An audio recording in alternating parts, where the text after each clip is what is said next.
It makes you wonder too. It makes you wonder too, Congressman, how seriously the Mexican government takes Joe Biden and this administration when he goes down there this week to Mexico, and this federal judge says, "No, we're too scared of the violence. We can't really extradite Ovidio Guzman. We're going to keep him here in Mexico and release him back to the cartels." While the U.S. president is actually making a trip down to Mexico, nobody really talked about this, but this is hugely embarrassing for the United States. Well, it just shows you the enormous difference between, with the I guess you would call it the gravitas, the exuding of authority, the difference between Donald Trump's presidency and then Joe Biden's. It's incredible how much influence we've lost in Mexico since the Biden administration came into power. And just as Chad said, if you dance with the devil, you're going to have to pay. You're going to have to pay the piper, and this is exactly what's happening. The Mexican government Mexico has turned into a narco state. It is corrupt. Everybody's bribing the murders that are taking place down there, and quite frankly, this is absolutely having an effect in the United States of America. Many Americans are dying of overdoses, 100,000 plus a year. Coming across that southern border. It is time to take action, I think, and I've said this for several years now. We need to target these cartels. I have a son who was a Navy SEAL, and I know Mr. Robichaux is a former Force Recon. We are going to have to take kinetic action against these people, and I really believe that is going to be the answer. But this feckless Biden administration under the Secretary Mayorkas has done nothing but make it worse and empower these cartels.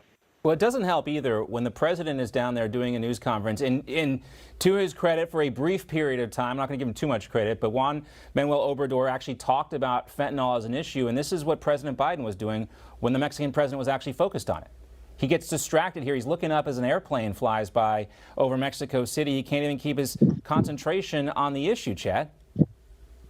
Yeah, look, the whole world right now is in shambles because the commander-in-chief and the president of the United States, who's the commander of the free world, is absent. And clearly, like a video like this, he's mentally absent. He's not aware. He can't make wise decisions. Everyone knows he's not the shot caller for the United States, and this makes countries around the world not trust us and not follow our leadership and guidance. I mean, how right now, what influence does the president of the United States have over Mexico to say, hey, you need to extradite this individual, Guzman, to us? And what kind of leverage do we have over Mexico to be able to do that? I mean, having strength and leverage around the world is how America keeps the world a safer place.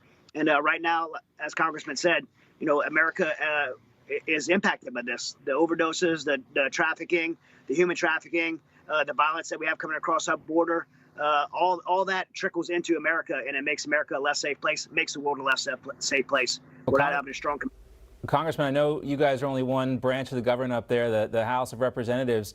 But what are you guys going to do to try and turn up the heat on the Biden administration to actually enforce the laws that are already on the books related to illegal immigration? Absolutely, and this is exactly what's happening. The Biden administration is in violation of the law for a lot of the things that they've been doing. And we're putting together a China Accountability Committee now that we have the majority. Because we know a lot of this fentanyl and the drug connection from China coming through Mexico, coming up into the United States, as I said, has killed over 100,000 a year of Americans. The human trafficking that's going on. Really human slavery. It's alive and well because of the cartel activity and because of these feckless policies of the Biden administration. But we have got to complete our physical border infrastructure. We got to build that wall. We know that works. We've got to fix our border enforcement policies. We cannot be giving humanitarian parole to people coming up here who falsely claim asylum. When we look the other way, they've allowed 5.5 million people to come across our border. We have had enormous numbers of criminals come across. Terrorists have been nabbed. Now, how many have not been nabbed? And again, you look at this video, it looks like a war zone, and maybe we need to treat it like one and put some forward operating bases down there on the border with the U.S. military to keep Americans safe from this.